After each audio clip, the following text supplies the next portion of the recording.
ধরুন আরজি কর থেকে শুরু করে মেসি কাণ্ড, আপনারা ইজি টার্গেট, সেই সময় টেলিভিশনে মুখপাত্র হিসেবে যাওয়াটা কতটা কঠিন ছিল?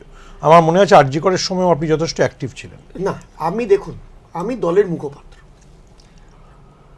এবং এটা তো ঠিক যে দলের কোনো ভুল ভ্রান্তি ইত্যাদি হলে সেখানে আমাকে দলকেই ডিফেন্স করতে হবে, কিন্তু আমি খুব গ্যারেন্টি দিয়ে বলছি, going out of the character of a spokesperson, আরজি করে তৃণমূল কংগ্রেসের কোনো ভুল ছিল না, আরজি করে সরকারের কোনো ভুল ছিল না।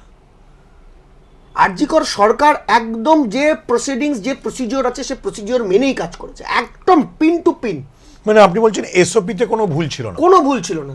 হোয়াট ওয়াজ অনলি প্রবলেম, যে কিছু লোক তারা ঢুকে গিয়ে ওখানে একটা গন্ডগোল বাঁধিয়ে একটা নিজের ফুটেজ ক্রিয়েট করার চেষ্টা করছে নিজেদের স্বার্থে। সিপিএম গেছে ভোট পেতে, বিজেপি গেছে ভোট পেতে, মেডিকেল রাজনীতির লোকেরা মেডিকেল রাজনীতি করতে গেছে। আজকে বোঝা যাচ্ছে তো, আপনি যখন রাজা রামমোহন রায় সতীদাহ প্রথার বিরোধিতা করছেন, ঈশ্বরচন্দ্র বিদ্যাসাগর উইডো রিম্যারেজের কথা বলছেন, বেশিরভাগ সংখ্যার মানুষ বিদ্যাসাগরকে গালাগালি করেছিল। এই কি করে সম্ভব?